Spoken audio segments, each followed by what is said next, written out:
والصلاة والسلام على نبينا محمد وعلى آله وصحبه أجمعين، أما بعد.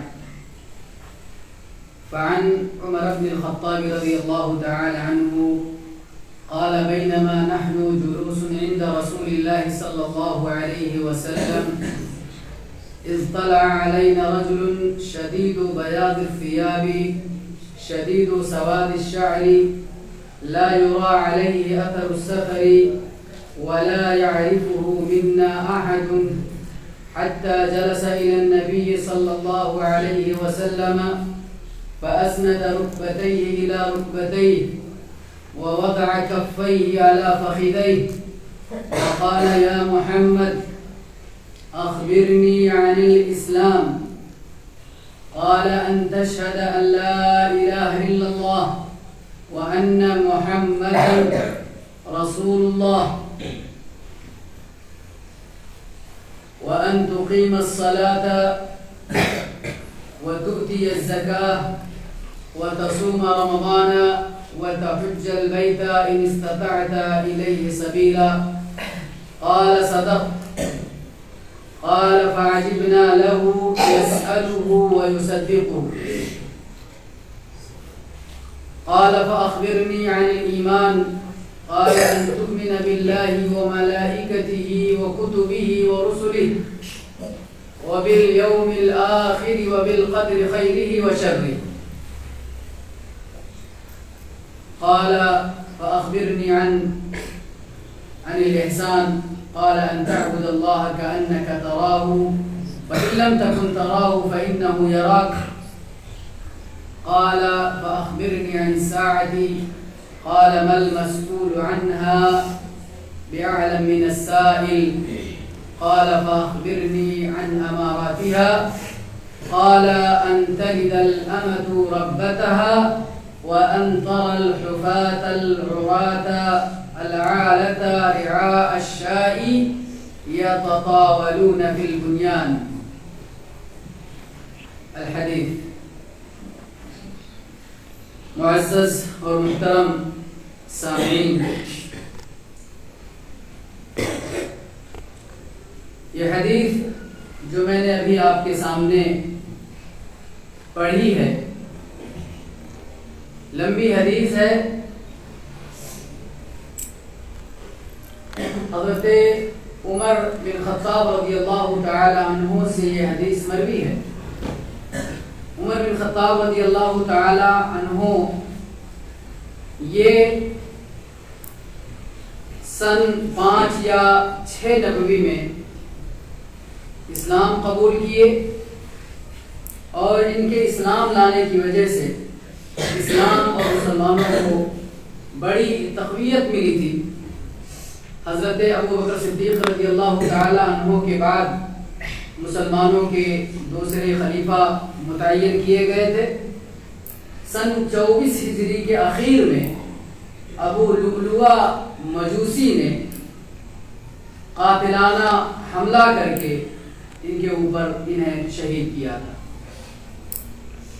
تو عمر بن خطاب رضی اللہ تعالی عنہ سے یہ حدیث مروی ہے، جسے حدیث جبریل کے نام سے ہم اور آپ جانتے ہیں. یہ حدیث جبریل کے نام سے معروف و مشہور ہے. یہ حدیث سنت کی تمام کتابوں میں آپ کو مل جائے گی. سنت کی تمام کتابوں میں تقریباً یہ حدیث آپ کو مل جائے گی. اس حدیث کو امام قرطبی رحمۃ اللہ علیہ نے اور دیگر کئی علماء نے ام السنہ کہا ہے. ام السنہ یعنی حدیثوں کی ماں، سنت کی ماں. اس طریقے سے سورہ فاتحہ کو ام الکتاب یا ام القرآن کہا گیا. سورہ فاتحہ کو قرآن کی ماں کہا گیا. کیوں؟ اس لیے کہ سورہ فاتحہ کے اندر قرآن کا خلاصہ موجود ہے.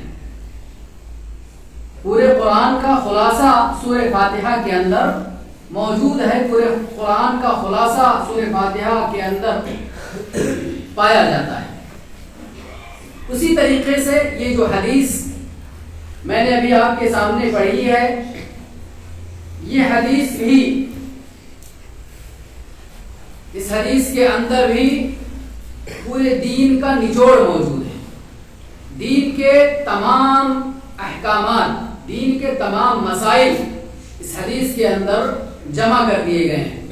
اسی لیے اس حدیث کے آخر میں اللہ کے نبی صلی اللہ علیہ وسلم نے فرمایا ہے کہ فَإِنَّهُ جِبْرِيلٌ أَتَاكُمْ يُعَلِّمُكُمْ دِينَكُمْ، کہ وہ جبرائیل علیہ السلام تھے، تمہیں تمہارا دین سکھانے آئے تھے.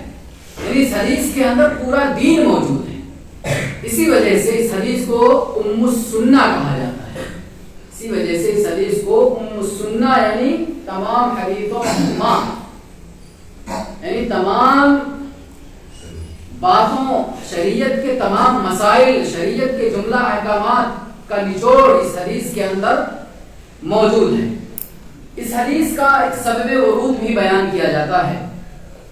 صحیح مسلم کے اندر ہے کہ اللہ کے رسول صلی اللہ علیہ وسلم نے کہا تھا کہ سلونی، صحابہ کرام کو مخاطب کر کے فرمایا تھا کہ سلونی، کہ اے میرے صحابہ تم مجھ سے سوال کرو، مجھ سے پوچھو.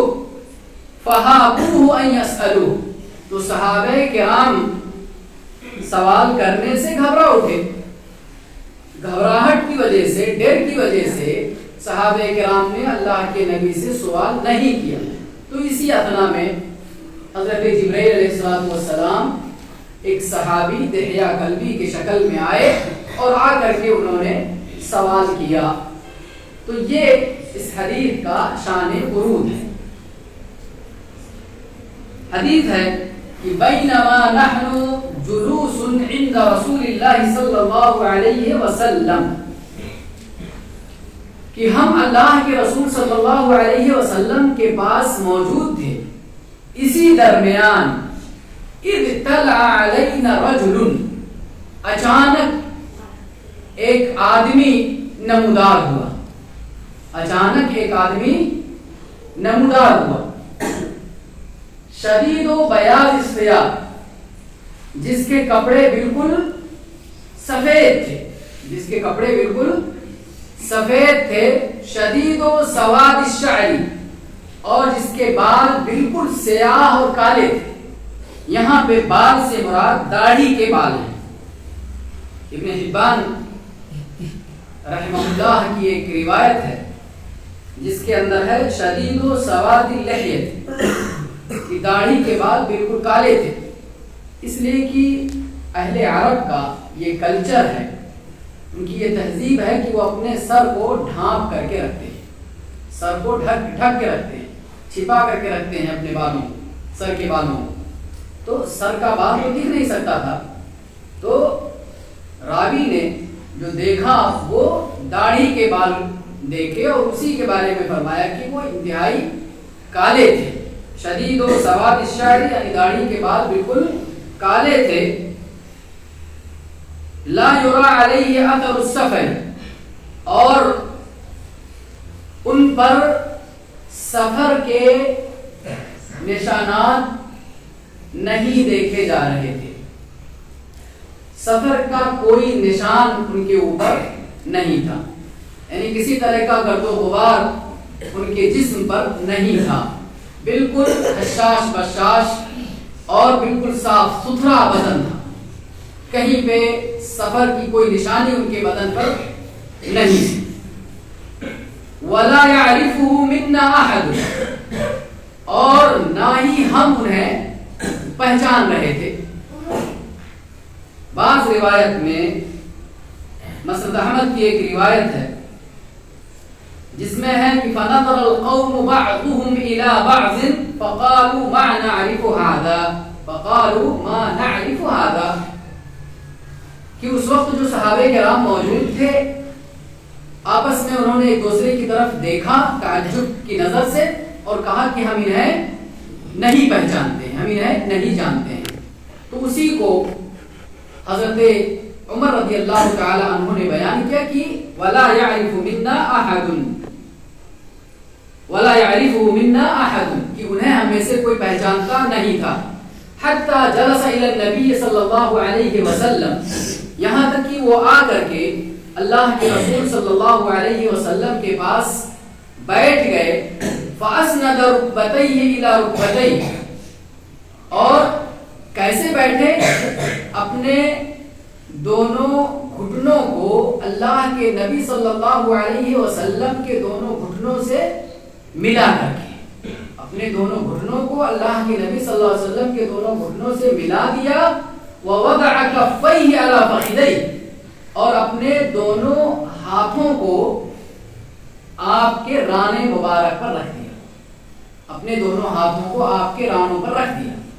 علی فخذیہ. وقال یا محمد، اور کہا کہ اے محمد. یہ جو ظاہر کرنا چاہ رہے تھے کہ وہ کہیں دور دراز دیہات سے آئے ہیں اور دیہاتی آدمی ہیں، اسی لیے انہیں تہذیب کا پتہ نہیں ہے اور اللہ کے نبی صلی اللہ علیہ وسلم کو کیسے مخاطب کرنا چاہیے اس کا بھی اسے صحیح ڈھنگ سے اندازہ نہیں ہے. تو اپنی پہچان حضرت جبرائیل علیہ السلام چھپا رہے تھے.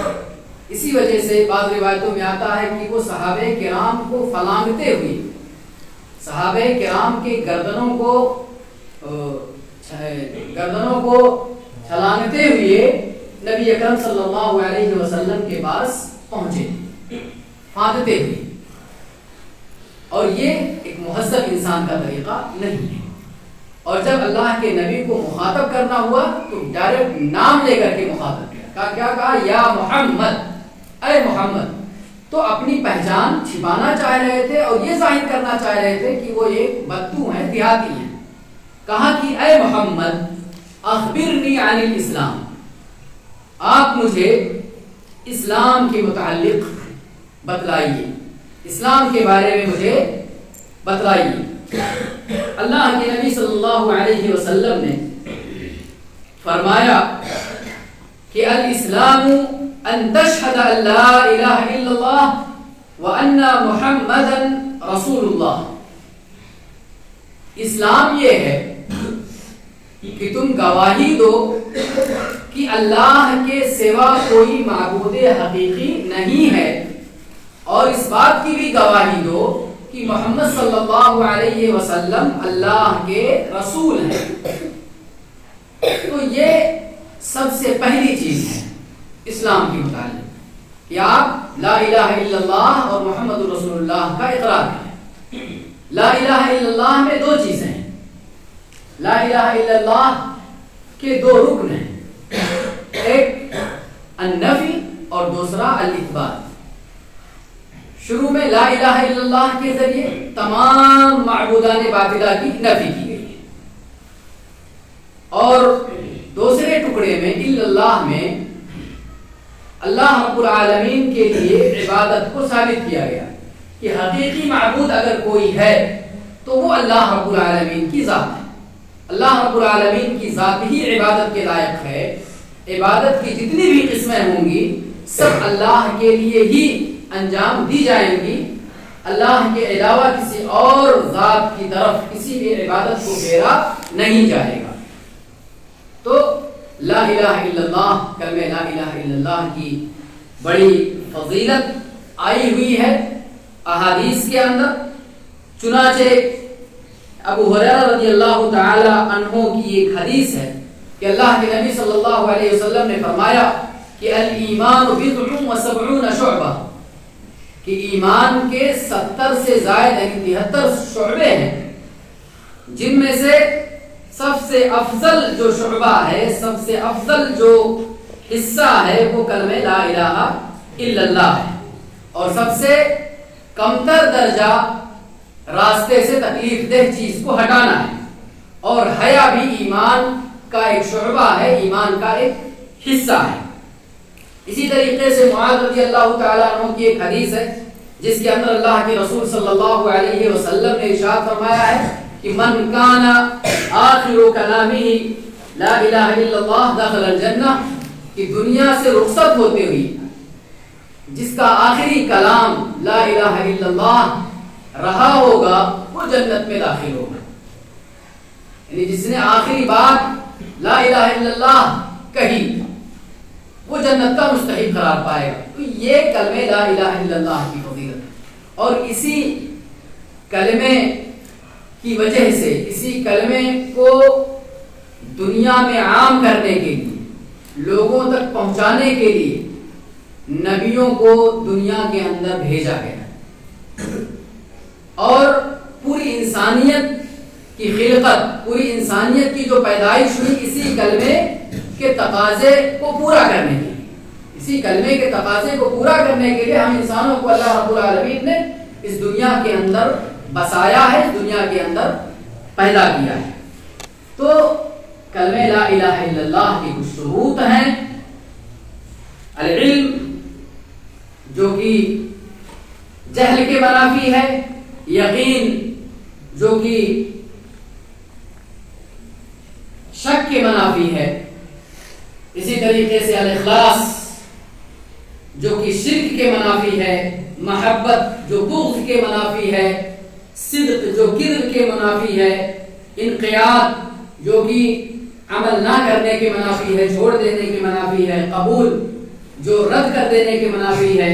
اسی طریقے سے اللہ کے علاوہ تمام معبودان باطلہ کا انکار کرنا. تو یہ کلمہ لا الہ الا اللہ کی شروط ہیں. تو کلمہ لا الہ الا اللہ کو ہمیں ماننا ہے اس کے شروط کے ساتھ, اور کلمہ لا الہ الا اللہ کے جو تقاضے ہیں اس کو بھی پورا کرنا ہے. صرف زبان سے کلمہ لا الہ الا اللہ کا اقرار کسی بھی انسان کے نجات کے لیے کافی نہیں ہے, بلکہ کلمہ لا الہ الا اللہ کے اقرار کے ساتھ ساتھ کلمہ لا الہ الا اللہ کے جو تقاضے ہیں اس کو بھی پورا کرنا ضروری ہے. اسی وجہ سے جب حسن رضی اللہ تعالیٰ عنہ سے کہا گیا کہ دنیا کے اندر بہت سارے لوگ ایسے ہیں جو یہ کہتے ہیں کہ من قال لا الہ الا اللہ دخل الجنہ, کہ جس نے لا الہ الا اللہ کہہ دیا وہ جنت میں داخل ہوا. تو انہوں نے فرمایا کہ ہاں ٹھیک ہے, من قال لا الہ الا اللہ دخل الجنہ, من قال لا الہ الا اللہ فأدى حقها وفرضها دخل الجنہ, کہ جس نے کلمہ لا الہ الا اللہ کہا اور اس کے تمام جو حقوق ہیں اس کے جو تقاضے ہیں اس کو پورا کیا تو وہ جنت میں داخل ہو. اسی طریقے سے وہب ابن منبہ رحمۃ اللہ علیہ سے جب کسی نے کہا کہ الیس لا الہ الا اللہ مفتاح الجنہ, کہ کیا لا الہ الا اللہ جنت کی کنجی نہیں ہے, تو وہب ابن منبہ رحمۃ اللہ علیہ نے کہا کہ ضرور لا الہ الا اللہ جنت کی چابی ہے, لیکن ہر چابی میں دانت ہوتے ہیں, دندان ہوتے ہیں, بغیر دانت اور بغیر دندان کی کوئی چابی نہیں ہوتی ہے. تو اگر کوئی شخص ایسی چابی لے کر کے آئے گا جس میں دانت ہوں گے تو اس کے لیے جنت کا دروازہ کھولا جائے گا, اور کوئی اگر ایسی چابی لے کر کے آئے گا جو بالکل سپاٹ ہوگی جس میں دندان نہیں ہوں گے تو اس کے لیے جنت کا دروازہ نہیں کھولا جائے گا. یعنی اگر کوئی شخص کلمہ لا الہ الا اللہ کے ساتھ ساتھ اس کے تقاضے کو پورا کیا ہوگا, کلمہ لا الہ الا اللہ کے اقرار کے ساتھ ساتھ اعمال صالحہ کو بھی انجام دیا ہوگا, تب تو وہ جنت کا مستحق قرار پائے گا. ورنہ صرف کلمہ لا الہ الا اللہ یہ مفید ثابت نہیں ہوگا. اور دوسرا جز ہے کہ یہ اس بات کی بھی گواہی دے کہ محمد صلی اللہ علیہ وسلم اللہ کے رسول ہیں, اور محمد صلی اللہ علیہ وسلم کو اللہ کا رسول ماننے کا مطلب یہ ہے کہ ان سے محبت کی جائے, ان کے تمام اوامر پر عمل کیا جائے, اور جن جن چیزوں سے انہوں نے روکا ہے ہمیں ان سے اجتناب کیا جائے, ان سے بچا جائے. تو یہ اسلام کا پہلا رکن ہے کلمہ شہادت کا اقرار, لا الہ الا اللہ اور محمد رسول اللہ کا اقرار کرنا اور اس کے تقاضے کو پورا کرنا. دوسرا رکن ہے نماز قائم کرنا. نماز کے قائم کرنے کا حکم ہمیں دیا ہے شریعت نے. قائم کرنے کا مطلب یہ ہوتا ہے کہ نماز کو اس کے پورے شرائط کے ساتھ, اس کے واجبات کے ساتھ, ارکان کے ساتھ, اس کے وقت پر ادا کیا جائے. اس کے وقت پر، یعنی جیسے اللہ کے نبی نے ہمیں نماز پڑھنے کا حکم دیا ہے اسی طریقے پر، اسی سنت پر ہم اور آپ نماز کو جب ادا کریں گے تب وہ نماز کا قائم کرنا کہلائے گا۔ اگر ہم نماز کو اس کے شرائط کے ساتھ، اس کے ارکان کے ساتھ، اس کے واجبات کے ساتھ ادا نہیں کر رہے ہیں یا وقت پر ادا نہیں کر رہے ہیں تو پھر وہ نماز کا قائم کرنا نہیں کہلائے گا۔ اور نماز کی کیا اہمیت ہے، کیا فضیلت ہے، اس کو آپ بخوبی جانتے ہیں کہ نماز یہ دین کا، اسلام کا ایک اہم رکن ہے۔ جس نے نماز کو کھو دیا، نماز میں جس نے کوتاہی کی، گویا کہ اس نے اپنے پورے دین کو ضائع و برباد کر دیا۔ نماز کے تعلق سے، نماز کی فضیلت کے تعلق سے بہت ساری حدیثیں ہیں۔ من ترک الصلاۃ متعمدا فقد کفر، اللہ کے نبی نے فرمایا کہ جان بوجھ کر کے جو نماز کو چھوڑ دے اس نے کفر کیا، وہ کفریہ عمل کا مرتکب قرار پائے گا، نماز کو جان بوجھ کر کے چھوڑ دینے والا۔ تو نماز کی بہت فضیلت ہے، اور اللہ کے نبی صلی اللہ علیہ وسلم نے اپنی موت کے وقت، اپنے زندگی کے آخری لمحات میں آپ نے جن چیزوں کی خاص وصیت کی اس میں سے ایک نماز کی ہے۔ الصلاۃ وما ملکت ایمانکم، کہ نمازوں کی پابندی کرنا، نمازوں کا خیال رکھنا، نمازوں کی ادائیگی میں کوتاہی نہ برتنا، یہ اللہ کے نبی صلی اللہ علیہ وسلم کی آخری وصیت ہے ہم مسلمانوں کی۔ لہذا نماز کی ادائیگی میں ہم غفلت اور سستی سے کام نہ لیں۔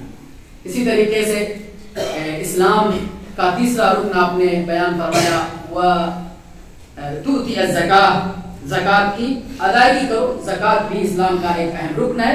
اللہ رب العالمین نے جہاں پہ کامیاب مومنوں کا ذکر کیا ہے، کامیاب مومنوں کے صفات کا ذکر کیا ہے، ان میں ایک صفت زکوٰۃ کی ادائیگی کا بھی کیا ہے کہ جو کامیاب مومن ہیں، کامیاب ہونے والے مومن ہیں، وہ زکوٰۃ کی ادائیگی بھی کرتے ہیں، اور جو لوگ زکوٰۃ کی ادائیگی نہیں کرتے ہیں ان کے تعلق سے اللہ کے رسول صلی اللہ علیہ وسلم نے اور اسی طریقے سے اللہ رب العالمین نے بہت ساری وعیدیں سنائی ہیں اور عذاب کا مستحق انہیں قرار دیا ہے۔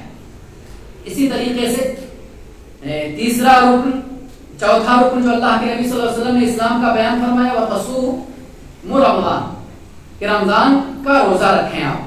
تو رمضان کا روزہ بھی ہم مسلمانوں پر فرض ہے، اسلام کا ایک اہم رکن ہے۔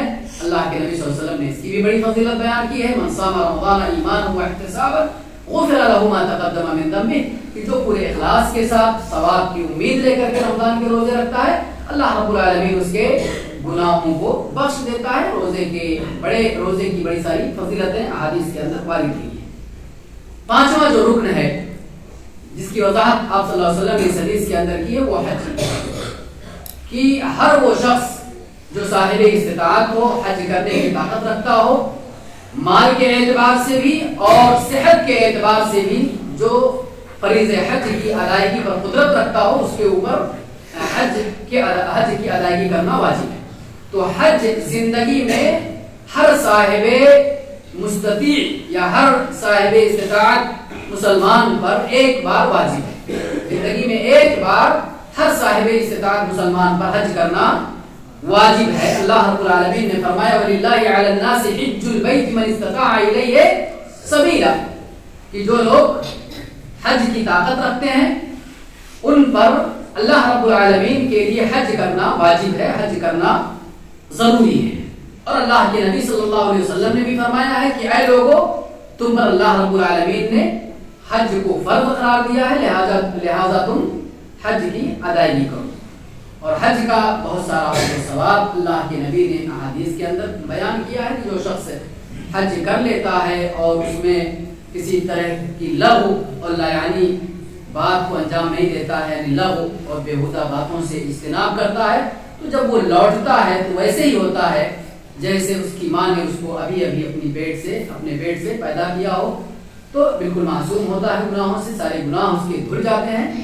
تو یہ اسلام کے 5 ارکان ہیں جن کا بیان اللہ کے نبی صلی اللہ علیہ وسلم نے اس حدیث جبرائیل کے اندر کی ہے۔ مختصر وضاحت میں نے آپ کے سامنے اس کی اللہ رب العالمین سے دعا ہے کہ اللہ رب العالمین ہمیں اس حدیث کو پڑھنے اور اس حدیث کو سمجھنے اور اس حدیث کے اندر جو باتیں ہیں ان پر ہم سب کو عمل کرنے کی توفیق عنایت فرمائے۔ باقی جو باتیں ہیں، باقی جو حدیث ہے اس کی تشریح انشاءاللہ اگلے درس میں کی جائے گی. اللہ رب العالمین ہم سب کو شریعت مطہرہ کے مطابق زندگی گزارنے کی توفیق عطا فرمائے. آمین. وآخر دعوانا الحمدللہ رب العالمین. اقول قولی هذا واستغفر الله لي ولكم ولسائر المسلمين.